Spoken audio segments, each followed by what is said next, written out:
gamers. So what I'm gonna do is I'm not gonna cast this. I just wanna run through these games, see what's up, because this did go 7 games. So if you haven't seen it, this is a $3,000 Epohers tournament. And so this first game, I'm kind of curious how it ended up or what happened. This is Baldlands. It's a tournament map. It's not a ladder map. The reason I really wanted to check this one is because Louis wins this with Malians now, or sorry, with JD. Now, I personally believe that Malian is probably stronger, but I can see JD winning. You know, like I think between French versus Malian and JD versus Malian, I prefer JD versus Malian. Just because of JD herself can do a lot of damage and can cause a lot of issues. But I don't think it's necessarily a good matchup for JD. And Vortex obviously does play a lot of Malian. So, you know, for Louis to win that is pretty good stuff, pretty good result. And this is a very, very, very pro scouting map. So I'm assuming both will go pro scouting, or at least Vortex will make scouts to deny pro scouting, and then Cowboom. So I'd probably say stable right now. Oh, he goes barracks. Okay. So he might not even be going pro scouting. I'm not actually sure what his plan is. And Louis will probably pro scout immediately. Yeah, okay. So what's interesting is, if you guys didn't know, obviously the best player S tier tournament, which are like the biggest tournament wise, is Marine Lord because he won the last one. But if you want to look at the tournament results since, Vortex has been kind of crushing everybody, it seems. So he's won the last 3 KPMMs, which are weekly tournaments. He won this tournament. Like he beat Marine Lord, he beat Louis, you know, like he's kind of just beating everybody, right? So he looks like he's in a really good shape. And yeah, he's just fucking destroying people left and right. So he's gonna go with barracks opening. I'm not really sure what to think about this. I don't like it already for Vortex. If this was French, I think opening Spearman is fine, or Donzos, I guess. But against JD, actually, just JD can fight like 5 spearmen at the same time. So, you know what I mean? Like, are you really going to be able to deny much? And Louis already has archers out. So, yeah, it looks like this is just going to be a straight up Cowboom from Vortex with some Donzos to like deny the pro scouting, which I'm not sure how I feel about. Yeah, this is kind of what I mean. Like, JD can solo deny this. So I feel like in this game, Louis is just gonna get every deer on the map. He's going for the board too. Getting that XP. Sometimes the board spawns here, sometimes in the bottom. But I feel like when it spawns here, it's so much better for, you know, the player that wants to go for the board. Yeah, so this is pretty... Yeah, I don't know if I like it. This is just basically, you go Cowboom and I'll go Cowboom and use Pro Scout. The problem is this map has like a lot of deer. It has 6 more deer than the average map. So the fact that Vortex can't really deny any of them, right? Most maps have 4 deer packs. But the fact that on this map you can't really deny any of them because they're so spread out, I don't like it for Vortex. I don't like the decision to even opt for this playstyle. Also, these workers, I feel like, could have gone in the back already. Like, if you know you're gonna get pressure, just go there. So I feel like this game for Louis, I prefer his position much, much more. Okay, some harassment. He lost a villager here, which is nothing crazy. By the way, I needed a big coffee today.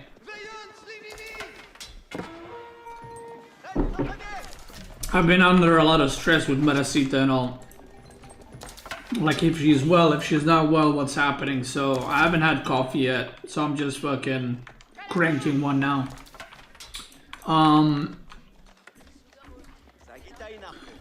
So yeah, from my point of view, it's like the cow boom usually is good because your opponent runs out of food at some point and their income drops, right? And on like Dry Arabia, maybe you only get two deer packs, and then Malian can deny 2 deer packs.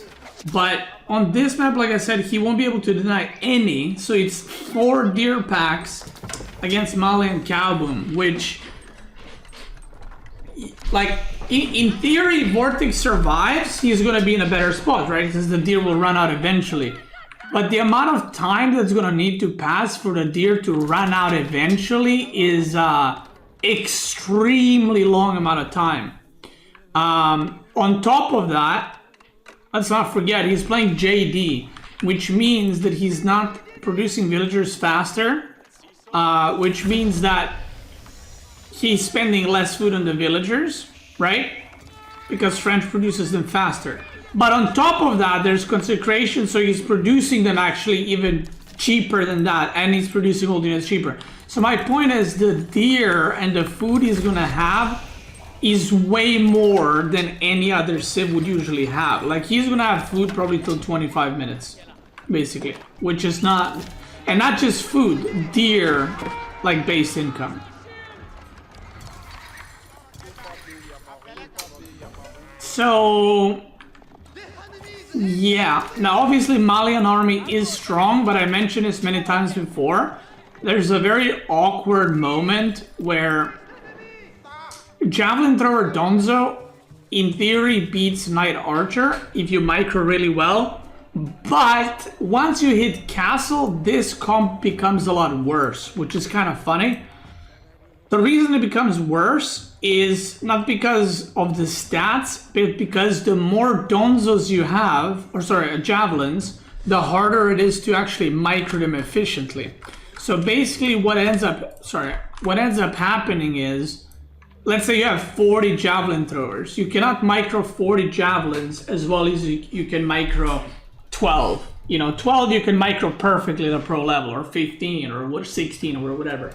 But 40, it ain't it. So Vortex kind of needs to, you can see he's transitioning to Sofa. So he either needs to go Sofa Donzo or Sofa Archer. But making that transition is gonna take a while, because you need to get Archer upgrades, you need to get Poisonary, you need to get this, you need to get that. And by the time you get all that, your opponent is spamming the same units he's been spamming the whole time. So that kind of creates the problem. Now, Louis is very good with his knights, by the way. I would say Lucifron used to be like the Knight King, you know? Actually, I would say the first year and a half, maybe, I would say Marine Lord was like the knight guy who was like harassing and always active with his knights. But then for the next like year and a half, I would say Lucifron kind of took that title where he had like very good knight micro and harassment and stuff like that. But right now I would say it's 100% Louis. He's very good with his knights. Like usually micros 2 or 3 knight control groups. And he either like harasses with one and then defends with one as well. Like sometimes he'll defend this, but just charging to javelins and moving away, which not many players do, while harassing at the same time. He looks like he's trying to get a fight here, and he has biology. So Louis is committed to doing or killing actually in Castle Age. He doesn't want this game to extend necessarily to Imperial, because if you want to go longer game, you would go Guildhall. So he kind of wants to end the game now, and he's getting all his upgrades in Royal Institute, so they're even cheaper. Should probably get Canted Saddles. Yeah, he just queued it up, and then should get Ordnance. I would actually probably prioritize Ordnance, to be fair, which reduces the wood and gold cost of the units, because he's making Archer Knight. And he's actually lost 2 stables now with Consecrate on them, so that's pretty bad for him. Like right now, So I know that Louis won the game, but right now this looks pretty bad for him. But these knights are jacked. Okay, these knights are... They got 100 and something more health than Sofas. So they're very, very strong. Look, JD Micro is really good. She's all the way in the back. Level up. I'm assuming it's going to be the Spearman JD. Is she? Is it? Oh no. Oh no. He had the bug. Okay. So if you press to arms men and then you use another ability or you move JD too quickly, you can actually, even though the ability goes on cooldown, you can cancel it out. And I'm pretty sure he did cancel it because the moment he did it, I selected and there was no units. So yeah. Yeah, so he definitely fucked. I mean, it's a bug, right? But you can prevent it by just pressing and then not doing anything, like don't touch your keyboard kind of thing. So 3 Donzos, obviously these knights and JD are gonna mow down everything. She got 400 XP right now, so doing pretty well on that front. Pro scouting, there's one more deer and then it's completely done. Oh, surrounding the JD, that's gonna die. Whoop. That's a bit of a mistake. Still, to be completely fair, oh, why is he making so many javelins still? That's very interesting. He's not transitioning to archers and he's not making donzos anymore. I wonder why no donzos. Okay, he's going back to donzos now. So basically what's happening is Louis... He's got 1 archer range and 5 stables, so he's just going pure knight. This is actually a style that Louis and CSO made, which is just at some point you almost give up on range units and you just go pure knight. And they're very good at making it work. I'm not gonna say the style itself is good. It's good if you don't know how to play against it, but... And I feel like a lot of people don't have a lot of experience at the high, even at the high level versus this. I've tried this a couple of times. I won with it, but it's definitely like very tricky and relies on a lot of like multitasking and a lot of like catching your opponent off guard and stuff like that. Whereas where like sometimes your opponent doesn't expect that you're gonna just make knights and they keep making javelins like vortexes, still making javelin throwers. So this 19 javelin throwers could have been 19 donzos. So then 40, let's say 40 donzos and 22 sofa versus 30 knights, that's a pretty good fight. But this, not a good fight into 30 knights with royal bloodlines. And now Louis is transitioning into barracks, is going for Jean's champions to counter the donzos. Jean's champions do bonus damage against spearmen, which are donzos. Okay. By the way, the amount of harassment that was done in this game by both players and the fact that there's been 4 worker kills is kind of funny. Okay, now we're seeing a switch to poison arrows. I feel like this should have come a lot sooner, for sure. Louis doesn't even have +2 ranged attack. That's how uninvested he is. This gold kind of weird, actually. This gold? Kind of weird spawn. Because this gold is supposed to be like here, but I'm guessing one of these wood lines blocked it, so it's literally on the middle of the map, which I would actually say is pretty nice for Louis, because having to keep on the way to your opponent's base is pretty nice. Now this is a big surround, and I can guarantee you there's not enough donzos here to fight this. So JD is about to get a shit ton of XP. There's 27 donzos, which sounds like a lot, but there's a keep. And there are 34 knights plus JD, and there's Jean's champions now too. 6 Jean's champions and archers. These guys do 25 damage per spearman. That's a lot. He's still making javelins. I think that's a big misread. I think that this is biggest mistake Vortex made this game. He has probably made over 40, 45, maybe even 50 javelin throwers. And he realistically, if he wanted to have them for the archers, realistically, you need maybe 10 max. If you like really want to have 10 to just snipe archers and stuff like that. But yeah, this is an unusual comp, like with Jean's champions. In theory, it's a good comp because Jean's champions kill. Actually, especially against Malian, which is kind of funny. Because Jean's champions counter spearmen and Mali doesn't have crossbows. So technically a Civ with crossbows would kill both of these units. But he doesn't have it. Actually, maybe the best unit, but this is a very hard thing to read while you're playing this game. The best unit to make here would actually be Mass Musafati warriors. Funnily enough. Which I would never think in the middle of the game. Like ever. But Mass Musafati would do really well against this. Maybe do some Donzos too. Maybe like 30 Donzos, 50 Musafati. So that Jean's champions don't get the value and Donzos still get the damage through. But yeah, Louis has been on one archer range and just making archers out of it sometimes. And now he's making Springles. So yeah, Louis' unit comp is really weird right now. Not in a bad way, it's just like, I think Vortex might be like, what the fuck is he doing, kind of thing. Because Mass Knight is not uncommon. Mass Knight into Jean's champions into Springles is uncommon.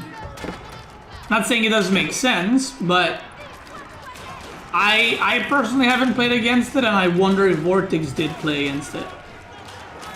So once this JD hits level 4, and most of his army is infantry now, like he has 25 Sofa, but he's raiding with them. So army-wise, if you look at the army value, Louis has better army value. But it's not just about army value, it's like he has the royal bloodlines too. So yeah, I definitely, like, Louis' army is definitely better. Again, the army supply is a bit deceiving, right? Because quality versus quantity. JD, he's trying to protect JD to get level 4. You can see he's micring her. There's the heal. Like, look, his knights are just not dying. Like, his front line is just staying alive the whole time. He uses the attack speed aura immediately. So all his knights get 35% attack speed. And you saw their 120 versus 70 army, or 75 army maybe, I don't know what it was, just completely demolishes him. That was a very interesting game. This is a great game for you, I mean, for like Vortex to learn. If this was a ladder game. This would be like, huh, that's very interesting. Okay, I didn't think about that. Those kinds of games really suck to lose in tournaments because I guarantee you he was probably like pretty confused about what the fuck is happening. Like what to even make against that. But I actually think that Sofa and Javelins were complete miss. I actually think even... Poison archers are very good, but I think the knights have too much health for poison archers even. I think Mass Musafati and Donzo would be the best. And then if the opponent goes archers, then you can maybe add some javelins or add archers of your own or something like that. Let's go back to the game. Okay, so I am not sure what kind of draft system was used in this series. Let me try to figure that out. Was there even a draft system? There was, because China is not in. Maybe there was only one ban. I'm not actually sure because I can't find the drafts here. But basically, KT was not banned. So, and there's a water map, so, you know, I'm gonna give you guys a spoiler alert. KT probably wins here. And you go like, oh, why is that, Beasty? Is it because Vortex is better on water? I mean, possibly, but it's just because KT is broken on water. Main reason, but Vortex is also good on water. So Ayyubid comes in with that Coca Township, and he's going on berries? What?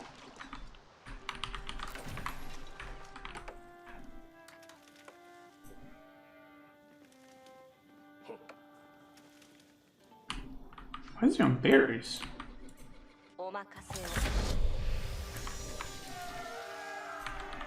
7 on berries is quite a lot. I mean, he's producing Shinobi, okay, but 8 on food? I don't know if I like that one. Immediate. Look at this. Look at KT economy. Double shift immediately plus stable, and he has enough for 2 Chandelier Knights. That's crazy. Shinobi is coming in. I mean, like, if you pause this game already, it's already so fucking cooked.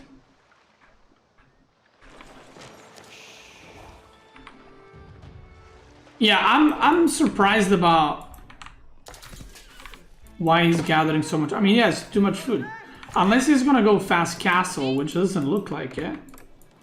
Thing is, I played against Louis recently on water, on Archipelago, and I lost to him. So I don't think Louis is like bad on water or something. I just don't understand why he's gathering so much food. Like, again, if he was making like, if he was going like fast castle, and then he's gathering food because he wants to age up, or if he was making like horsemen, I mean, maybe okay. But he's not doing either of those things. And he actually stopped making Shinobi too, so he's just gonna have, he's 500 food too much. Okay, he's going fast castle. Okay. I'm just gonna speed this up. This looks like this is just gonna be, you know, it's gonna be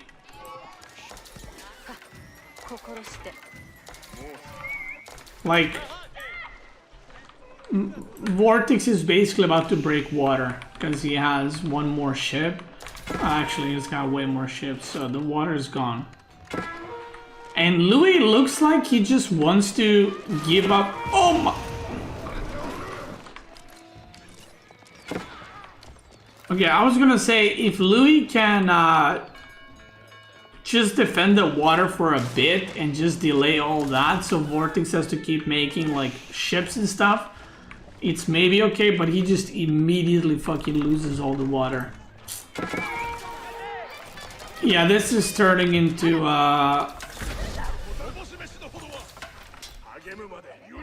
I mean, Vortex has Spearmen and 7 Chandeliers and Archers. And he's got fishing ships, and he's making more fishing ships. Like, this ain't it. Maybe if the Dockhead arrow slits?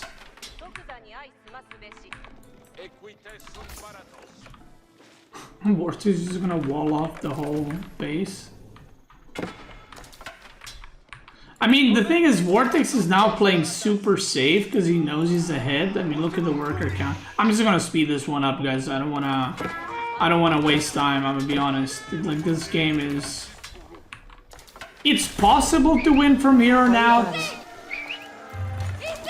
but I think Red would have to make a big mistake in order for Reds to lose.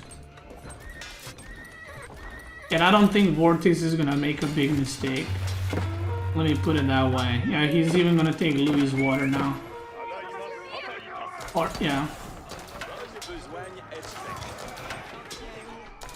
He went with the, oh god, that's even more sad. He went with the heavy spearman age up, and Louis is like making archers to counter spearmen. So he doesn't even counter the heavy spearman. So this is just like from bad to terrible to worse to worstest. Okay, yeah. Yeah, I don't want to be like, you know, Vortex didn't do anything there. Like, obviously he's very good in water, but that's KT versus whatever. Like, you can put it against any civ and it's be like, yeah, KT's probably gonna win that. Guys, I'm not gonna make a show match between two gold players in the chat because they're arguing with each other, okay? I'm sorry, there's like 10 people invested into that. Nobody else cares. Like, it's not that big of a deal, guys. You're both gold, and like whoever wins is like, it doesn't matter. Like, you just probably made more villagers or something, or like you clicked your, like one guy clicked scout into TC or something.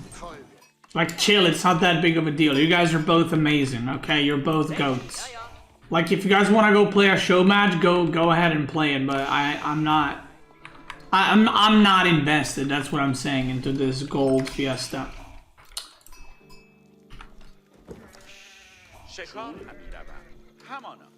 Okay.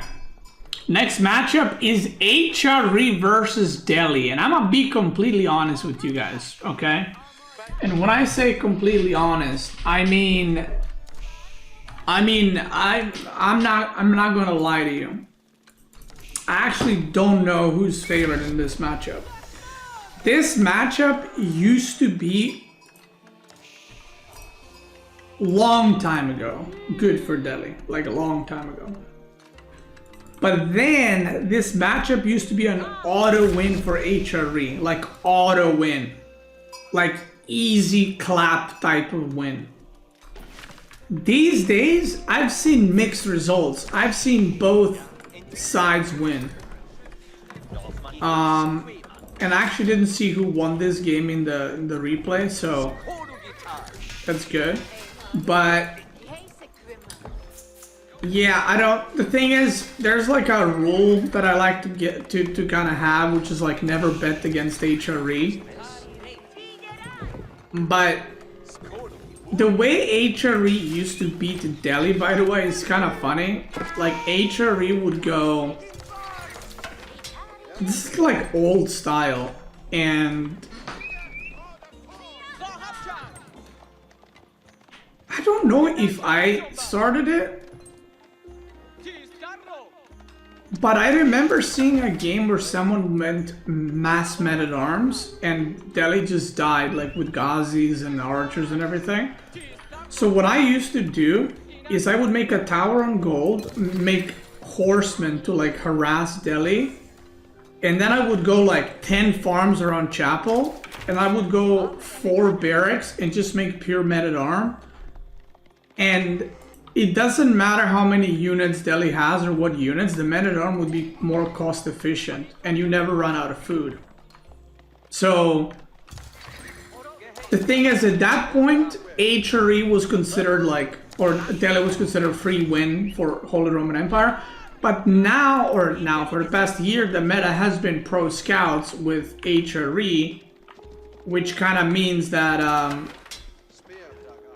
the game is played completely differently. It's more like feudal battles, but HRE basically has higher movement speed on their infantry, and Delhi has Ghazi Raiders, which are, you know, better than horsemen, and then do bonus damage versus armored.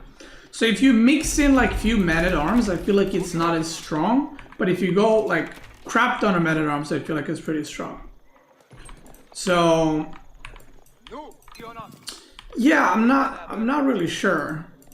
Like, we see all units coming out from Vortex, and Louis is just going Ghazi Archer. Because in theory, Ghazi Archer should beat these 3. In theory. Now, obviously, HRE has Chapel, which is very good landmark. And obviously, Vortex is making buildings within the range of the Chapel. Yeah, it's been almost a year since the Pro Scout changed, true. So yeah, let's speed this up a little bit. That's kind of what's happening. like I said, I just want to analyze what's going on, and then we can skip through the boring parts or like the harassment or whatever. This is not really me casting the games. It's just seeing what's happening. Now, Vortex has way more units because there's 9 scholars. Ooh, wait, who took this deer? Okay, Louis did. Okay, so Louis did take 1 deer pack, and he's about to take the second one. So it looks like it's going to be 2 deer packs versus 2 deer packs, which is, I guess, better for Delhi, because their pro scouts arrives a lot later. But Vortex might yoink these, which would be okay. He yoinks 1 deer from here. So if he yoinks a couple here, that's pretty good, I would say. And now he's got Chapel under deer, and both very similar age ups. Neither of them are looking to engage and all in, but both of them made a shit ton of units. But both players actually do not have a lot of cavalry. 7 horse versus 8 Ghazi. Louis has mostly archers. So there's obviously harassment potential, but nothing massive. Now let's see. Cathedral, Vortex, Prelates. He did not even pull the first Prelate. Wow, okay. He didn't pull the Prelate to get this one, which is a freebie. He is really taking this very slow. Meanwhile, Louis, he is about to yoink the 4 relics. The only relics he didn't yoink is this one. And Vortex is completely either ignoring it or completely missing it. He lost the closest one to his base. Now, HRE has faster upgrades, but Delhi has 3 upgrades. So right now HRE has big advantage, but if Delhi gets his upgrades done, then obviously back to equal. That's a minute more. Making elephant immediately. 2 elephants, I like that. Elephants are very good to like buy you time for this portion of the game. There's only 1 relic remaining. Okay. He knows that the 2 relics from top are gone and he's trying to find them. And he's gonna run into both of them. Okay, this one went back, which is smart. This one's still not taken by Vortex. Where are his prelates? He just made 1. Okay, the upgrade is done. 2, and he also yoinked some deer. He's got 2 elephantos, which... Oh yeah, he's gonna lose that too. That is 4 relics, and if Louis manages to regain this one, it's gonna be 5 relics versus Cathedral. That's not good. I feel like Vortex was in a position to take at least 2 relics there. But let's see. Archers. Okay. Vortex is just starting +2. Louis +2 is about to complete. So I like Louis' position. Ooh. Okay, well. Oh, okay. Well, I was about to say I like Louis' position way more, but then he's about to lose like 10 workers, so I'm not. I want to retract that statement. 10 workers. Okay, that was really good. Let me say that again. That was really good for Louis until he just lost like a shit ton of villagers. Oh no! Don't go back. Oh god. At this point, you gotta go. Like if you go back and you lost all the villagers. Oh god.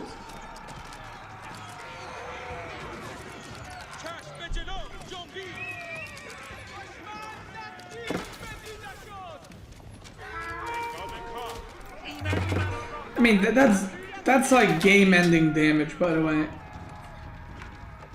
Like, the one thing that saves him is his upgrades are free. Which is, of course, cool.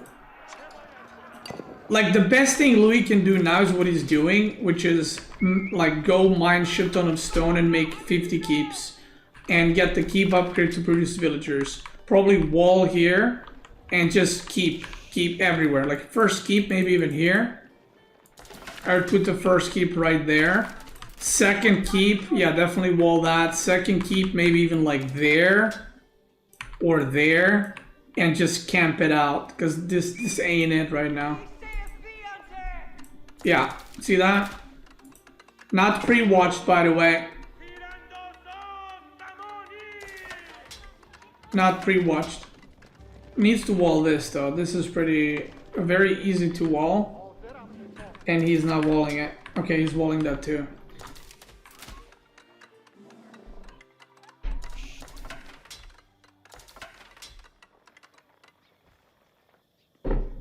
So when I see games like these, this is how like pro players' minds work, where I always think, how can I come back if I'm Louis, and if I'm Vortex, I say, how can I extend my lead to make sure I win, or how can I lose this, right? So that's how you have to think. And as Louis, the only option I see is wall off everything and make a shit ton of keeps in camp. And hope that you survive until your upgrade finishes for villagers. And you extend the game. Because you know that all the upgrades Vortex needs to pay, he needs to actually pay them. And you can see that the upgrades are a lot weaker on Vortex's side. As Vortex, you have two options. One is trying to find damage wherever you can. Actually, three options. Just making trebs and trebbing this down, because Louis cannot invest into like anything to kill trebs. So making like a siege workshop here and just killing this would be easy. Or three, just go Imperial, but then you're extending the game, which is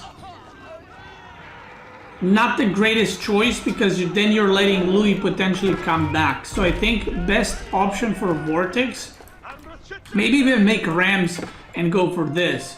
Like, just don't go into the keep with army or make trebs. So that's what I would do.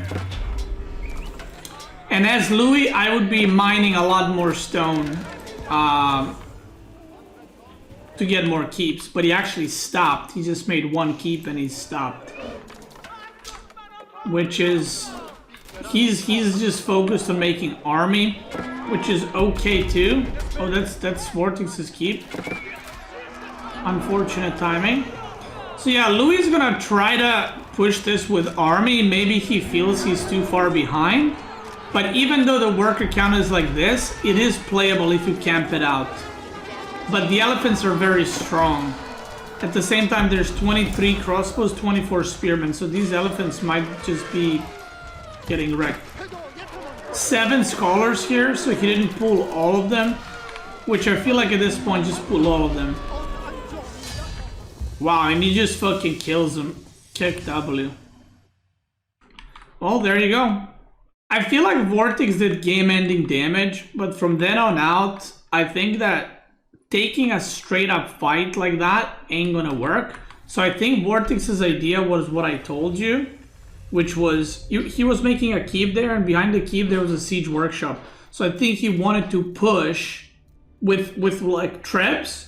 So that was a good decision from Vortex, but because Louis stopped making keeps and actually just went back to full food and gold and made just like 5 more elephants, Vortex kinda, in a way, killed himself in game because he attacked at that point. And he invested into keep and siege workshop instead of investing into more crossbows. Gamers. Yesterday I had to call the stream early, so we're gonna continue today with Vortex versus Louis M to the T. I actually can't remember what the result is at this point in the game. So right now Louis was leading 2-1, and this is Hollowed Spring. This is actually a map I have not seen. It's one of the newer maps, I guess. Wait, have I seen this map? Wait, didn't we play this map in Outback? Wait, didn't we play this map in Outback Octagon? I'm pretty sure we did. Like, I was like spawned here, I think, and I was Ottoman. I am pretty sure we played this map. Can you mine in the middle? I have no idea. I am 99% sure that we played this map in Outback Octagon. And then there was a game where I was HRE and I was like in the corner here. So, yeah, so we're gonna see Jushi versus Rus, which is actually a very interesting one because both of these civs are very, very, very strong. I personally prefer Jushi Legacy. I think Jushi Legacy is a really good timing, but Rus is also pretty good. So once again, we're gonna check. You know what I wish AoE 4 had? Does it not have just like... No, it doesn't. I've been watching a lot of Artosis recently, like in the past couple of weeks. And what Brood War has is like a really nice option. So you know how you can toggle this Fog of War? But it does it for both players. So imagine you can see both players, but you don't see what neither of the players see. So it's a lot easier to track stuff happening around the map. So, yeah, I kind of wish we had that. And the more I watch Artosis cast, the more I'm like, man, why isn't this in AoE 4?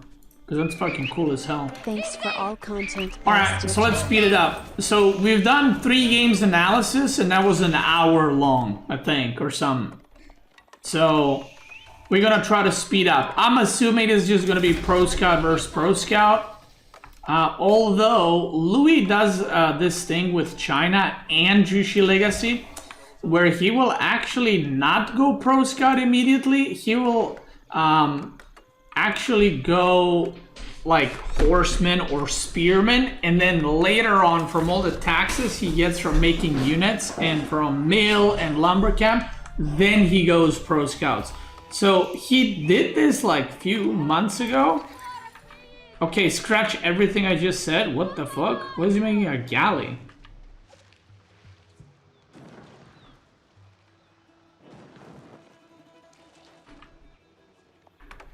What?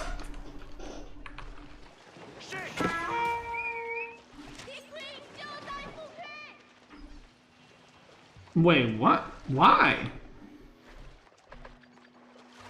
Okay, this makes 0 sense. No, this is not 10,000 IQ. This is definitely quarterhead play. And I'll explain why.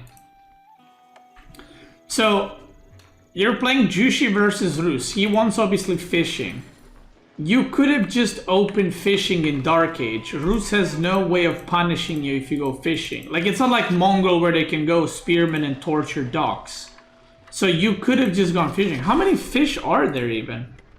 2, 3, 4, 5, 6, 7, 8, 500? That's not a lot of food for double dock investment and a galley. I mean, what is the galley for? Like, what are you defending it from?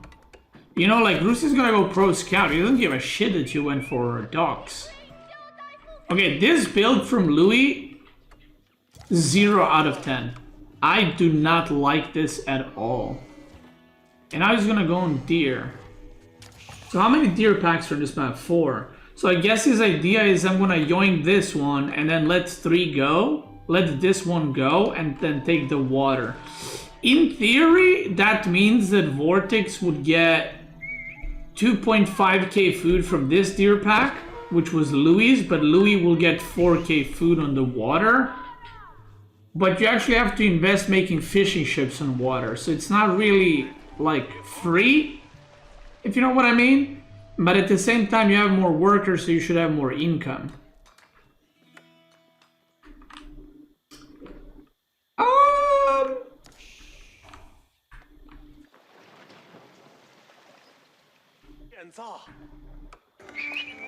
Love you, Beasty. Thank you, brother.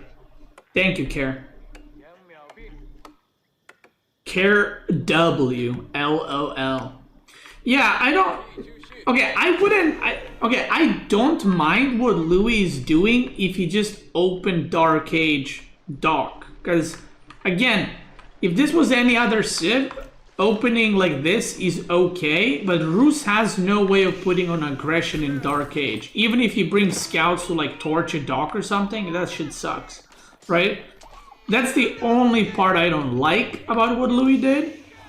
I don't mind this idea of I'll give up one deer pack, but I'll get the other one on my own, and I'll get the fishing boats, because then in theory he gets more food and more food income. I just don't get his opening. That's it. That's what I'm judging here. And he is kind of denying this, because Vortex went full greed. And what I mean by that, he skipped archers completely. He just went scouts. So I don't know how many he'll be able to actually... how many deer he's going to be able to get back, because he did not get this back. So he only got 1.5 deer pack right now. And now there's horse archers. So yeah, I like Louis' idea, I just don't like the execution of it. That's funny as fuck. That happened to me before, plenty of times. Okay, so we see wall empty. Oh, that's unfortunate. Yeah, this would be like way better wall, just like boom. We see wall emptying happening. Is he trying fast? Wait. He's trying fast Sacred Side victory with ships. But he needs more ships then.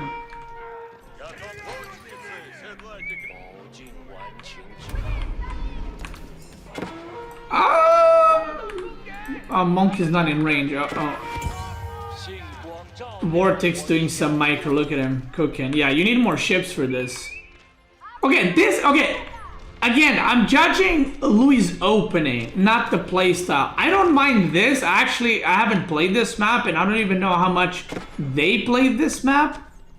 Maybe this is like a really good strategy to go for. Like, in theory, now if you go mass ships, Spearmen and Nest of these nuts, you can hold these sacred sites pretty easily.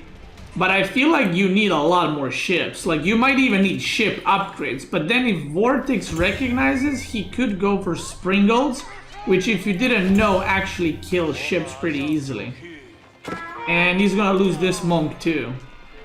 So, this, yeah, he like I said, he needed more ships way quicker, because he can't cap this. Where are his other monks? Okay, one is trying to yoink that, one is already yoinked the relic. He's already making siege super early to defend against this. Yeah, again, I like the idea behind this, don't like the execution. Okay, let's speed up. He's trying to wall, losing a lot of stuff, losing more spearmen. Vortex is getting way better trades. 4 ships, and he still hasn't secured a second sacred site. Okay, finally. Like, if you're doing this, you kind of want to get +1 ranged attack as well, kind of fast, because every arrow gets damage for the ships.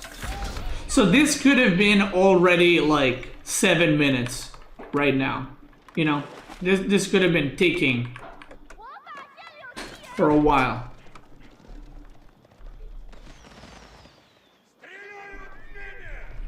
But it's not.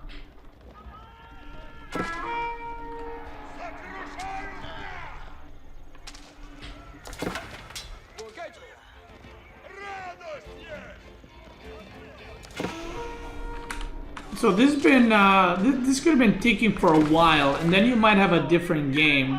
And now this looks like just like a disaster for Louis. The idea was there, so he went Spearman Nest of Bees to defend his main base, because the base is very open. He tried walling, unsuccessful. Like, if this was walled already before the horse archers came in, he can defend this with ships. But because it wasn't, Vortex got in, 8 villager kills. I'm pretty sure all those are villager kills. He actually doesn't have enough fishing ships, only 5, which I kind of don't like. There's 8 fishing spots, so you could definitely crank out a couple more. And Vortex is now going for triple dock.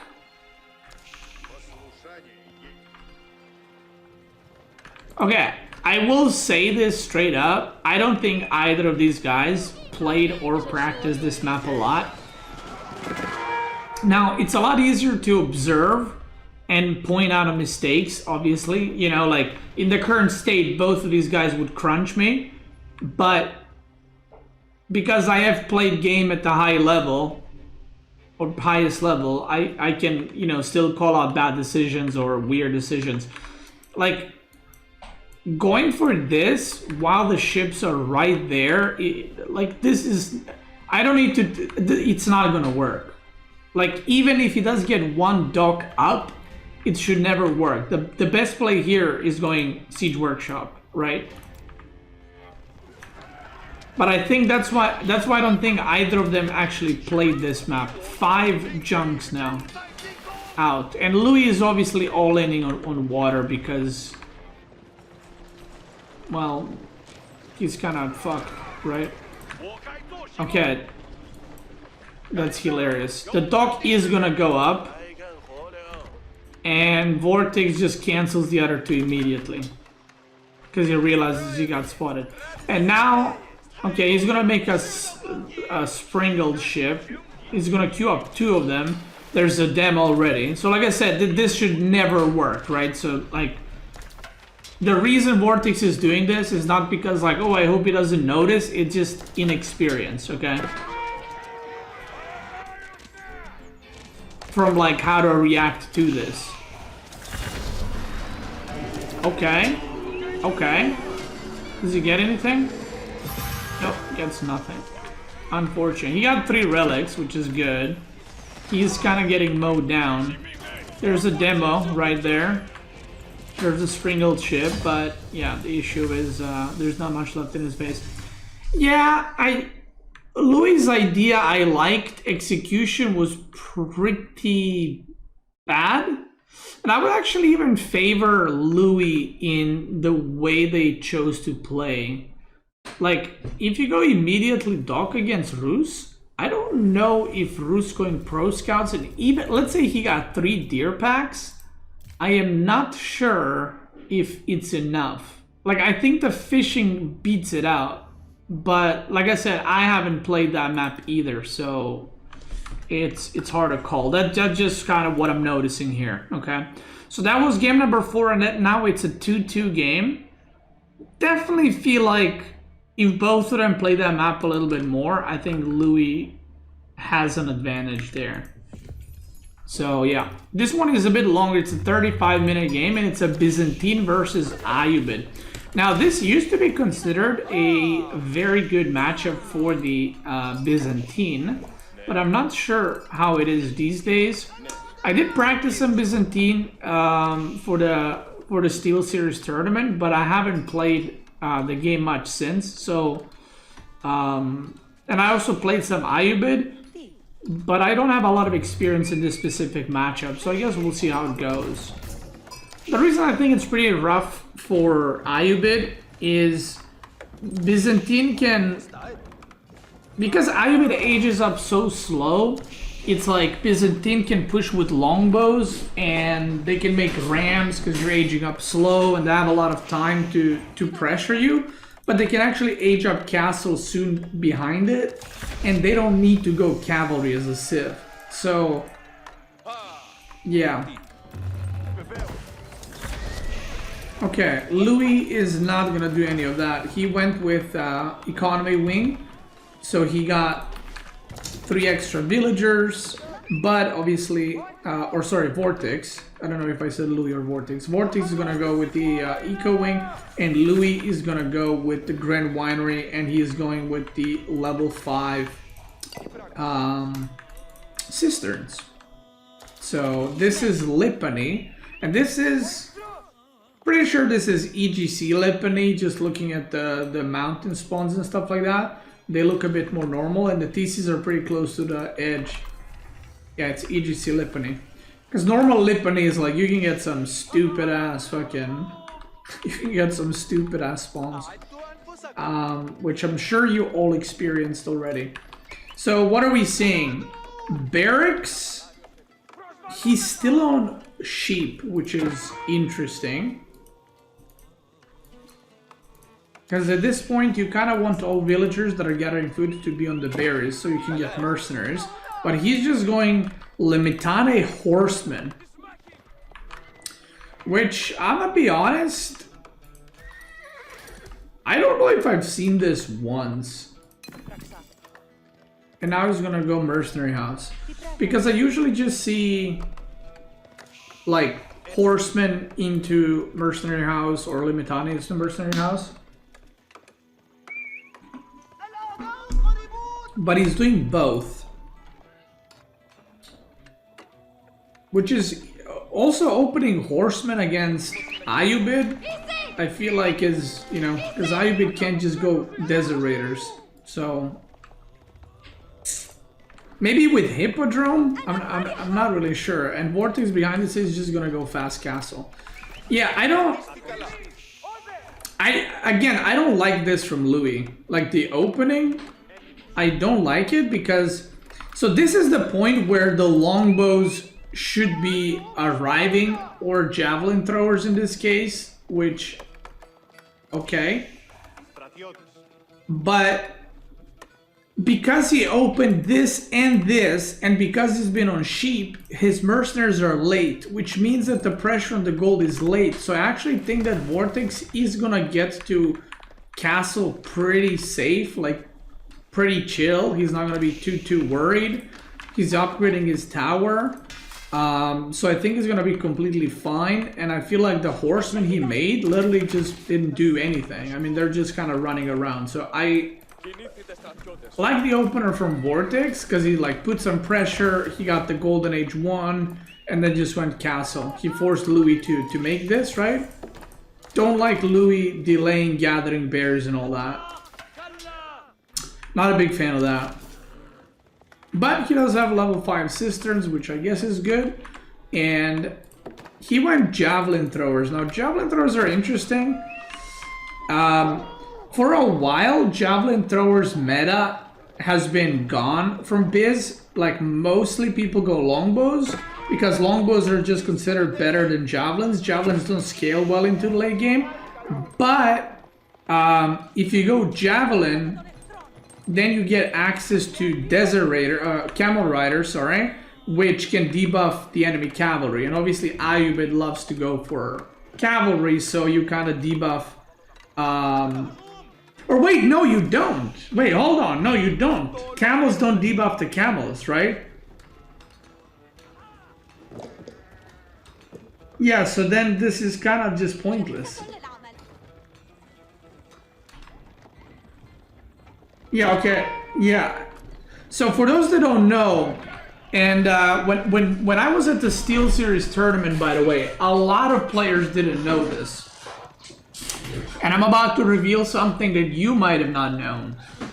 Camels do not debuff camels, and camels do not debuff elephants.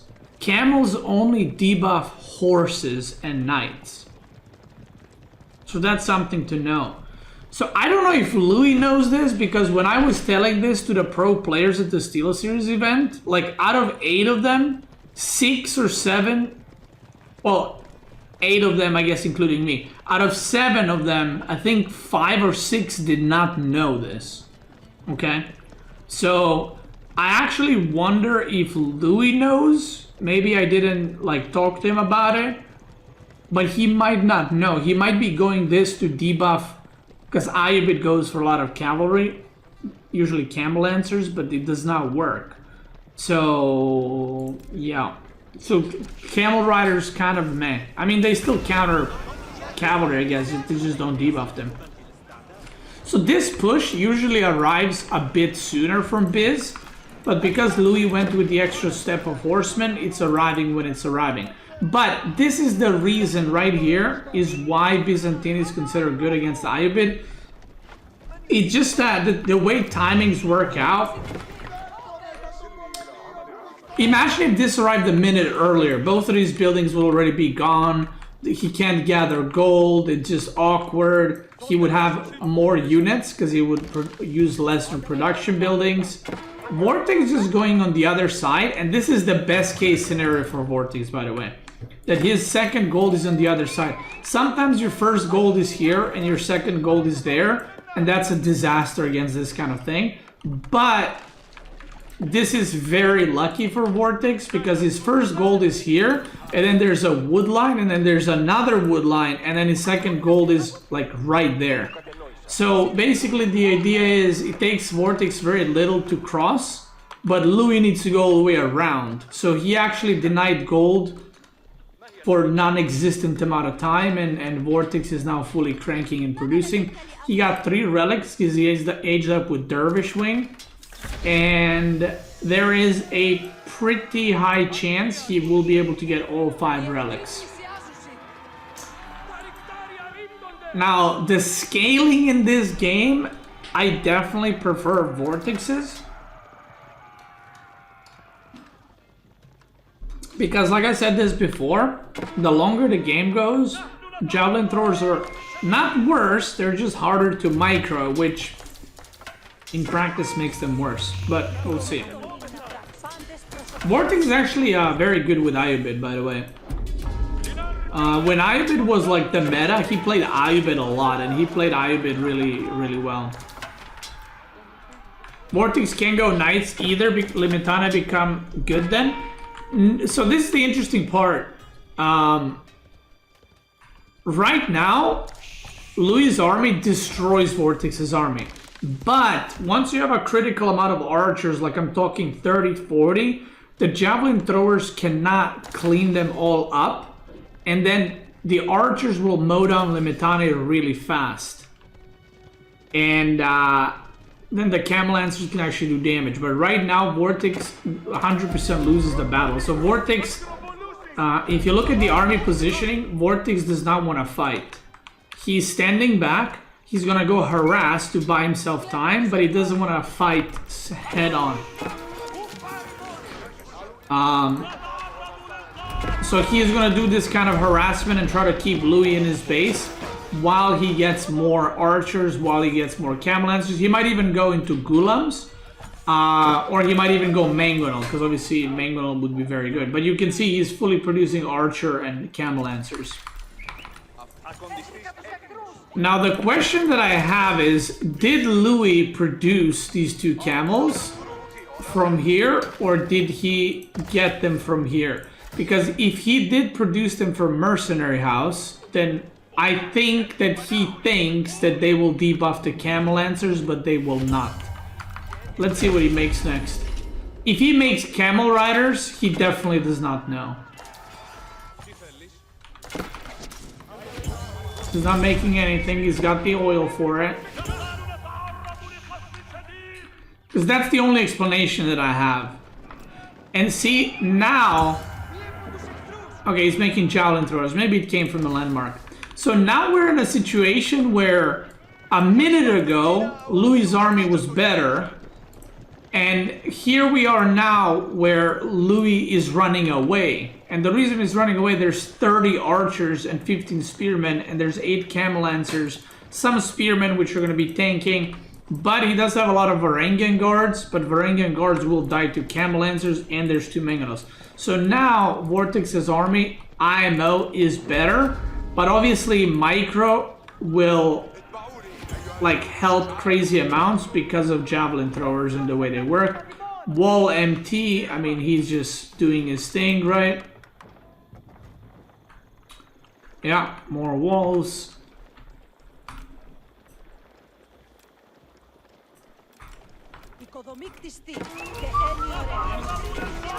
I wouldn't be surprised to see another wall here very soon. Ah, there's another wall.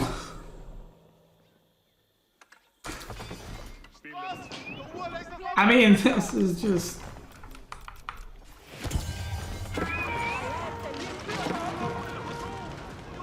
What does Lee Sin say in League of Legends? Oh my god, there's a hole here! Wall that right now. Wall that right now. Wall that shit right now, Louis. No. He says something like, master yourself, master the enemy. Right? Oh god, and he finds the gap in the fucking wall. And see, this is what's disgusting about Biz. This is actually what's disgusting about Louis, by the way. Whenever you play against Louis, and he realizes he's not in a good position, like winning position, what he starts doing is just mangonel towers everywhere. So there's a mangonel tower here, there's a mangonel tower here, and I wouldn't be surprised if he like adds a bit more on stone and just starts adding mangonel towers everywhere. And he just kind of drags you into like shit engagements with mangonel towers shooting everywhere. He's vile with Byzantines like that. Now, I should I mean, this I guess he can't re-wall. 45 archers and now he's making crossbows. He made 5 Pringles. I mean, so Vortex is committing heavily into this. Only 18 on food, so he's not even...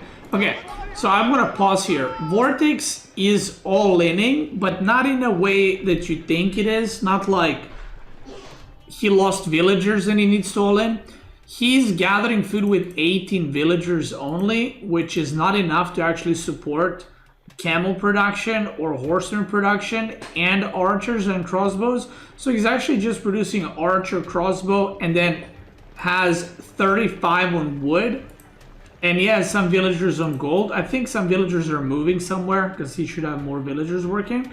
But that means that he's just heavily committing into just siege push.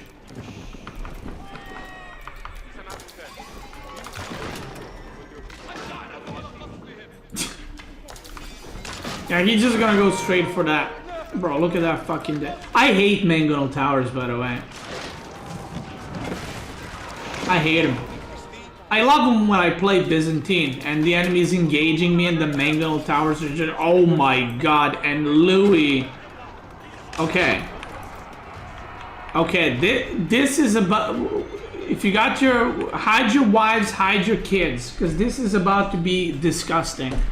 One side will absolutely get... I didn't actually see who wins this game, but one side is about to get annihilated. There's basically a mangonel tower and 4 mangonels for Louis, and there are 3 manganiques and 6 springles. And we're fighting in a choke and a semi-choke, and both have masses of ranged units. And the way I see it, Vortex is about to receive the pain end of the mangonels. He loses a couple of Pringles. He doesn't have enough Lancers, like that's the problem. He only had like 8 or 9. But both players, so this is the problem. Both players are losing the front line. Well, Louis actually has 17 more Varangian. But let's say both players lose all the melee units. Then it's javelin throwers versus archers and crossbows. So I can see the idea behind Vortex's attack, which is like, I'll make a bunch of mangonels and I'll kill javelins and I'll make a bunch of springles to deal with melee units and my archers are gonna clean up. But this is also why you need cavalry. Because now javelins can just kill everything, right? And if you look, 500 food per minute, he cannot, he's producing 2 cam lancers, but he actually cannot consistently produce them, so now he's switching to, oh, never mind, he was switching to Ghulams, and then he canceled them. He was making Ghulams and Spearmen, then he canceled them, now he's back into Camel Lancers, but yeah, I don't think it's gonna work at this point. Because 28 javelins, they don't counter Camel Lancers at this point, but you can kind of just kite them and maybe try to one-shot them and stuff like that. Look at this. Shoot. See what I mean? That's a 2-shot right there. And you got 3 of them. And now he's producing 9. right? Because now he's like, oh shit, I don't need archers or crossbows. I just need pure camel lancers. And Louis goes, oh shit, he's producing camel lancers, and I have Varangian guards and javelins, and then he goes in full Limitane production. So this is what the pro players are. This is what the pro players are thinking. This is how pro players are thinking. Louis got the farm transition. I mean, they both kind of have it, but from this point on, Byzantine economy is just way better. Like, Byzantine as a civ has better economy, period. Ayyubid can have some strong timings, but like I said, I think this is a tough matchup for Ayyubid, to be honest. And from here on out, yeah, they both have farms, but these farms are also producing free units, and this is also producing free units. And Ayyubid's eco is not the greatest. Like, if we compare income, right? Vortex has 2.3, 2.8k income. Louis has 2k, 2.1k income, and 500. Wait, what did I say? 3.1k and 500, 3.6k. Meanwhile, Vortex is 4 relics too. Like, that's the difference in economy because of the cisterns. So, wow, he's actually aging up to Imperial with military wing master smiths.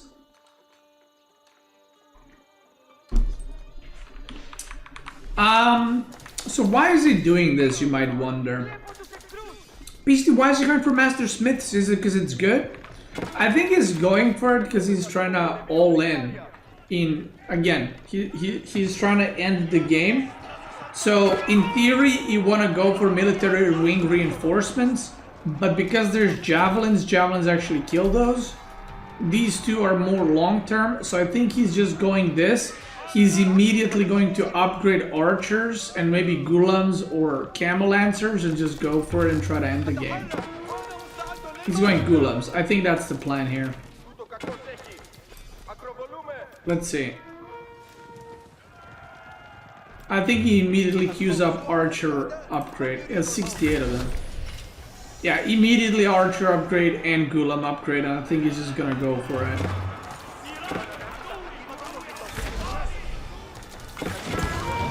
And again, at the same time, while Vortex knows this, Louis is also like, yeah, I actually don't need to harass like at all. I don't need to move or do shit. Look, he's got mangonel tower. Oh my god. He's got fucking mangonel towers everywhere. So look at Louis' vision right now. So he is chilling. Like, his whole army is here because there's nowhere else to get attacked. He's got big gold. He's got farms. So just as much as Vortex knows I gotta end the game, Louis knows I don't actually gotta do shit. I just gotta sit here and defend. Why is he shooting there? The fuck? And he is one hit away from getting butchered. My headset battery's running out. To replace that.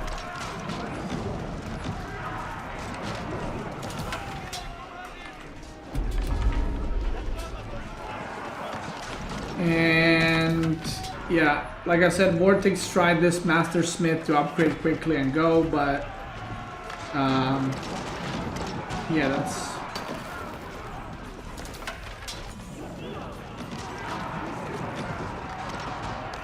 am I dented? That is not gonna work. I am dented.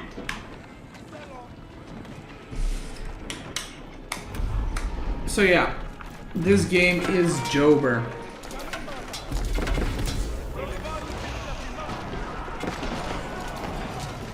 I would say this is a pretty standard way of how this matchup usually goes, and yeah. Javelin choice is interesting, but I think both are fine, I guess.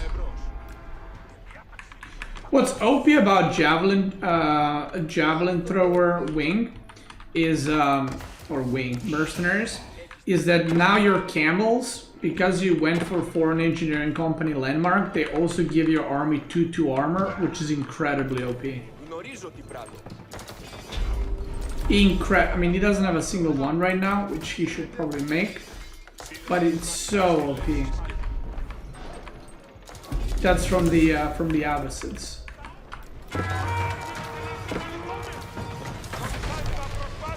So yeah, that's gonna be a Gigerino Al Pacino Cappuccino, and that's gonna put the game 3-2 for Louis M to the T.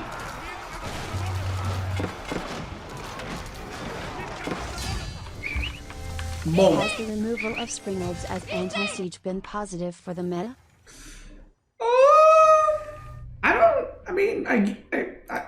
I guess. I don't know. It's hard to say because we got a lot more changes than just that, right? We got Pro Scouts changes. Like, the question is, would the Springolds be fine if the Pro Scouts were more viable earlier on? You know what I mean? Maybe, maybe not. I don't know. I mean, I will say the game is better now than it was when Springold meta was a thing, but I don't know if that's because of the Springold meta directly, or is it because we have more civs, because we have more of the other stuff and everything else. You know, it's hard to say. So, yeah. And now we have, so the last civs that these players had were, Vortex had English and French, and Louis had Mongol and Lancaster.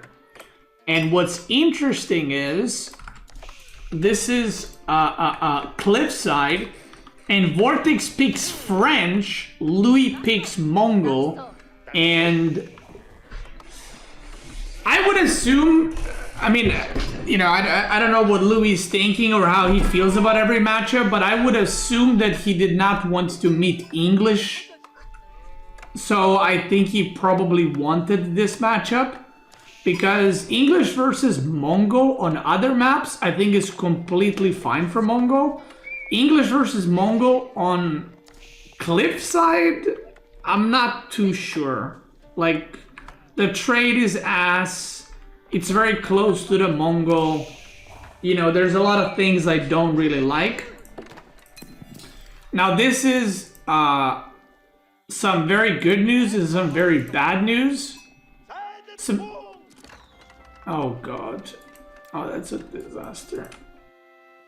Okay, let me swap the players because they're wrong. Okay, so wait, did he scout the golden? Okay, so there's some good news and some very bad news. The good news for Vortex is that his gold is in the back. The bad news for Vortex is that his both golds are in the back. And then for Louis, there's only bad news. And the bad news for Louis is that he did not know that both golds are in the back, because if he did, he would have tower rushed that. But he did not tower rush at all. He actually just made 2 spearmen and that's it. So if I'm Louis and I see this and I didn't tower rush, that's a big fuck. Because Cliffside especially, look at this, the next gold Vortex could have taken is this one on the middle of the map, this one, or the top one. So this is a very big missed opportunity, to the point where I don't even think Vortex needs an archer range. I think he can just kill this with villagers or one knight. Which also, like, look, he just doesn't give a fuck. Look, he just doesn't care. So he's just gonna go into Pro Scout, I assume. And this is a... wait, he doesn't have a mill. Okay, he's making a knight now.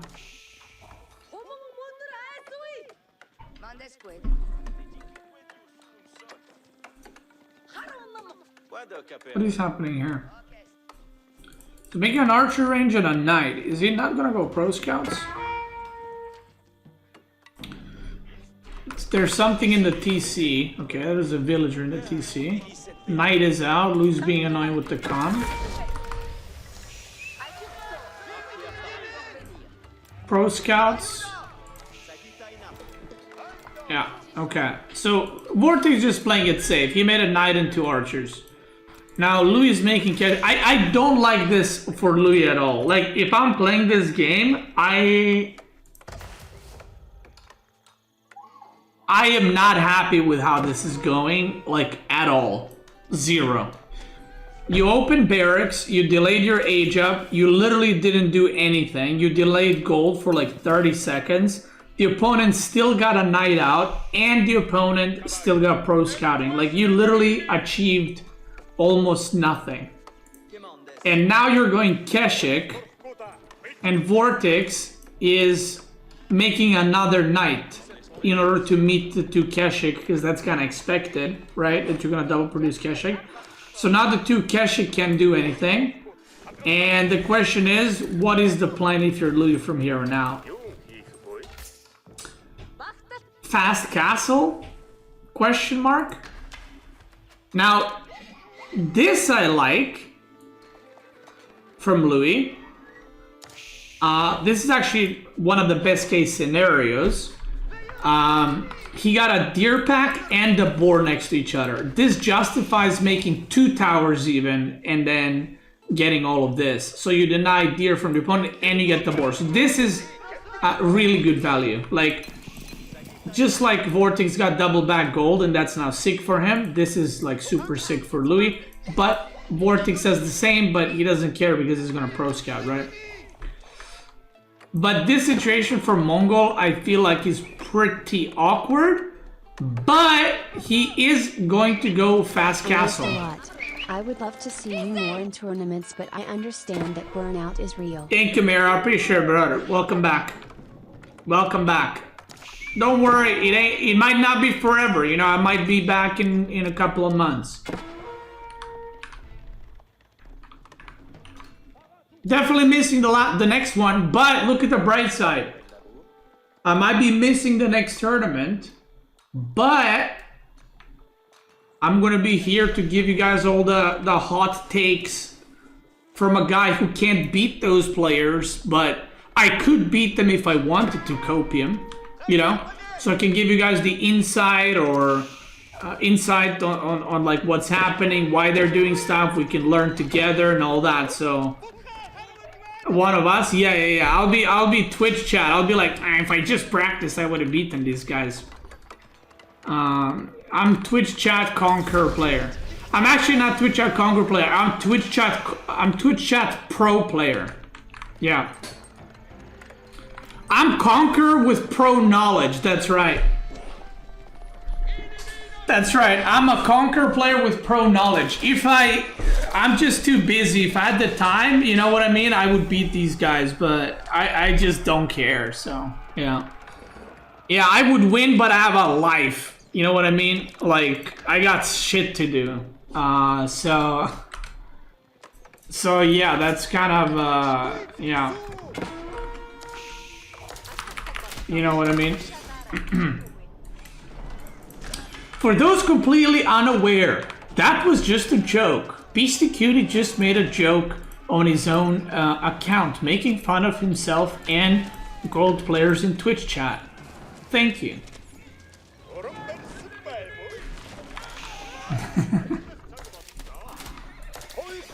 Okay, so what are we seeing right now? Louis is out of food. And when you're out of food in Age of Empires 4, that's not good. Okay? I think that's the best way I can put it. That's not good. Like, if you're playing this game and you don't have food, usually means you're losing. Hello, brother. Thank you for sharing your experience with depression. You are the best. Thank you so much, Fabo. I appreciate it. Thank you. Thank you. IRL, it's a problem too. I mean, true. So what is the issue with... okay, when you play against French, what is the issue with these fast castle builds? It's what you're seeing right now. You go fast castle as Mongol, you run out of food, and then your opponent has pro scouting and he has knights, and then you're like, oh shit, I don't have food, and now you're on berries, And when this runs out and this runs out, you're gonna be eating the trees or the gold. And then breaking your teeth on the gold that you're chewing on. And now, Vortex is aging up with Guildhall. Now this is very important. Why is he aging up with Guildhall? Because he feels like he doesn't need to go Royal Institute to end the game. He feels like I'm in a good enough position for this game to go on. Because he saw Louis' unit comp, it's all infantry. So he has full mobility.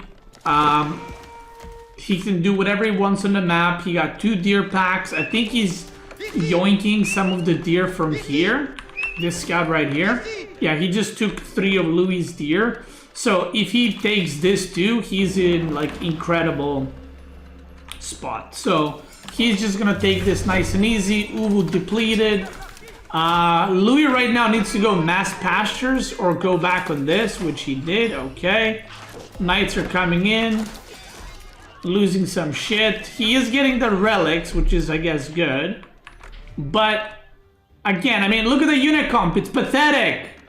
He can kill him with just archers. He can just kill his whole army with just archers. That's not a good sign, guys. Oh my god, he loses the fucking villager trying to make the Uwu. He's yoinking the deer.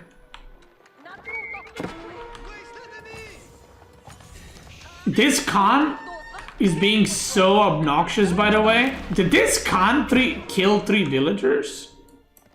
What a champion. Alright, maybe missed that. Oh god, oh no, no, no, no. Oh la la, oh la la. No, no, fuck that Sham. Oh my god. He's just gonna kill crossbows. Look at this. He doesn't care about the men-at-arm. The men-at-arm DPS is not that great, and he's just gonna pick off all the crossbows. And the game's over. Yeah, this is literally this whole game. I know this is like simplifying it to the extreme, but this is just how it is. This game ended because Vortex had gold in the back. Louis did scout his base and he saw that the gold is not in the front, so he concluded that the gold is in the back. But Louis did not know that the double gold is there. If he did know, 1,000,000,000,000,000% he would have tower rushed with 4 or 5 spearmen the double gold. And then you have a completely different game. Completely different game. Then you might even see Louis as Mongol all-inning Vortex in Feudal Age. Like, it would be completely different. He could even have tower rushed the wood lines because both of them were in front, right? The game would have been completely different. But, like I said, potato, potato, tomato, tomato, you know what I mean? Coulda, woulda, shoulda. Because sometimes you go do a tower rush and it's in the back, and then the other goal is in the front, and then you tower rush for no reason. So, tough luck. Now, this matchup is... so even when House of Lancaster was like very OP, this matchup was very good for English, actually. It was a very good English matchup. One of the very rare English good matchups on land maps. But I kind of wonder what they both do, because I talked about this recently, but this Abbey of Kings shit is not familiar. I'm not familiar with too much. I've been seeing it, but I haven't tried it. And then Abbey of Kings from Vortex. I mean, that's kind of expected, I guess. Okay, this is just going to be 2TC. So Vortex is playing the standard, just 2TC, 2TC English, and Louis is playing this new style that we have seen. So, where do you put your TC though? I feel like you... I don't know, actually. I mean, one option is you put it here. The other option is you put it here. I feel like anything else is kind of crazy. I think you go here. He knows that the deer are there, right? Yeah, he knows the deer are there. Yeah, I think you go here. Because if you see this, right? You see this, and then you see this. You're not thinking, oh, I need gold. You're probably thinking, I need to secure food so I can defend myself. And Vortex actually decided not to make a lumber camp. He's just gonna get wood from here. Oh, is he actually gonna make it here? Okay, never mind. I'm a bit surprised about this, I'm not gonna lie. I can also see a reasoning for it, but I feel like the deer are right there.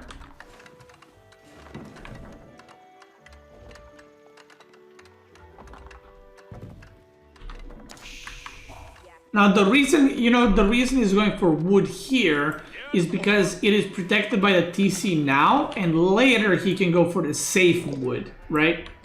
Whereas if he goes for this now, it's gonna crank it up open and then it's open to harassment. So this decision makes sense.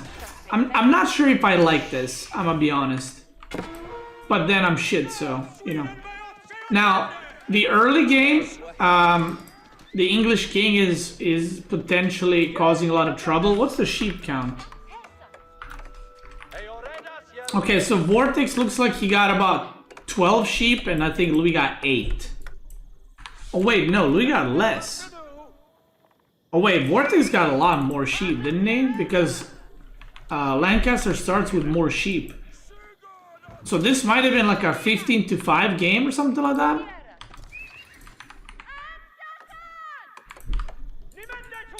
Three on gold.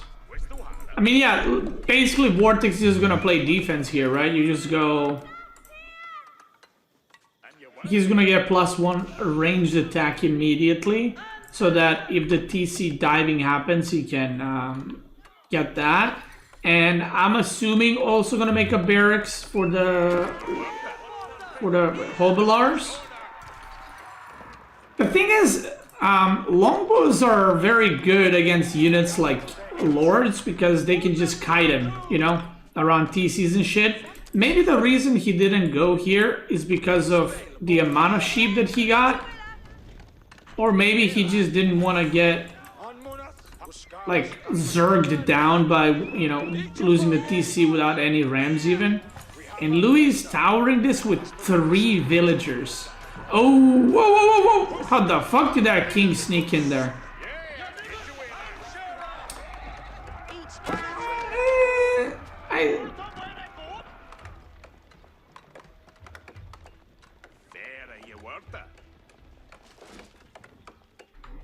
I don't like this. I don't like, if this was another Civ. If this was another Civ he was playing against, okay, tower, sure. But tower in English?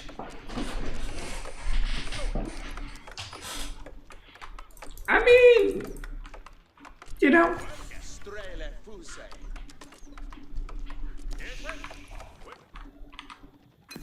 Oh shit. Wait, did he see it? Oh my god, he didn't scout this.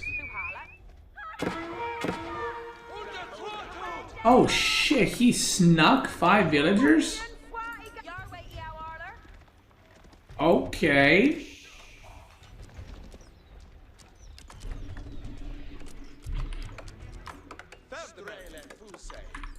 So the reason he rushed +1, by the way, is not for the longbows. I mean, it is for the longbows too, but it's for the TCs.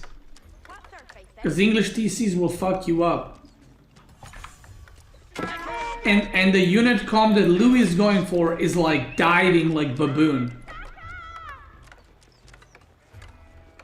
And by the way, at this point, this is game 7, right? So it's 3-3 right now.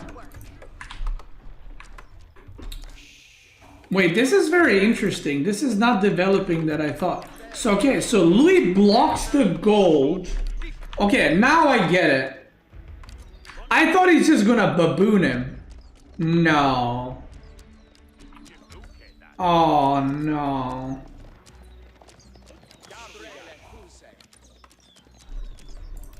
Okay. Louis blocks the gold so Vortex can't age up. He fakes the babooning. Vortex goes top for gold, maybe realizing what's happening, but he still has so much on wood and he's producing units. So I don't think Vortex knows what's happening. Like, I don't think he knows Fast Castle is coming. I actually think if Louis just plays like normally from here on out, I think he wins. Oh god, is that, does he have, okay, he has villager HP. Oh brother, and Vortex goes back.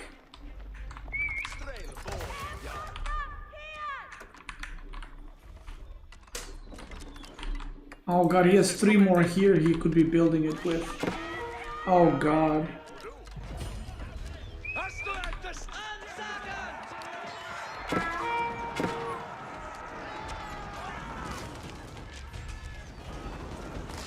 Wait, he's torching the tower?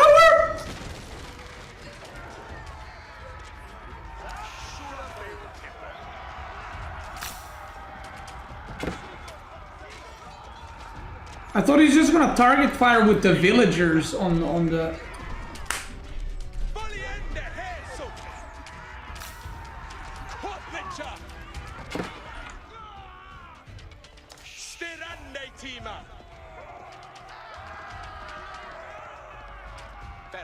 I was gonna say, how does... Because I knew the results, right? I knew that Vortex won. So when I saw Louis is about to age up, I was like, how does Louis lose from here? Because Vortex is so far behind to the age up that if Louis just ages up and builds like 3 barracks here and makes Earl's Guards, the game is like over.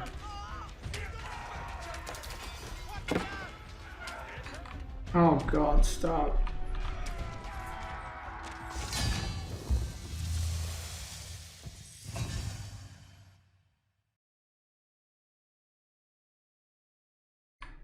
So if Louis did everything the same, except he made White Tower like here so he can get deer, and then proxied like 3 barracks here, and then just rallied Earl's Guards, he would win.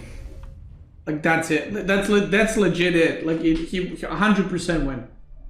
Because Vortex did not know the timing of the age up. Although he was pushing on top, so maybe he was trying to pressure the gold, I'm not sure. Yeah, I feel like that's a pretty... That was a throw for sure. That was a throw for sure. Okay, well that was Vortex versus Louis M to the T in Epohers World Cup, where Vortex ends up first place. Congratulations, he's been cranking recently.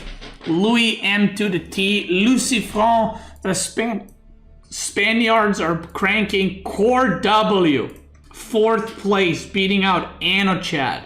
Let's go. Hashtag Core Goat. And that's gonna be it for this video. If you're watching in the video form, thanks so much for watching. And if you're watching live on stream, let's keep going, baby.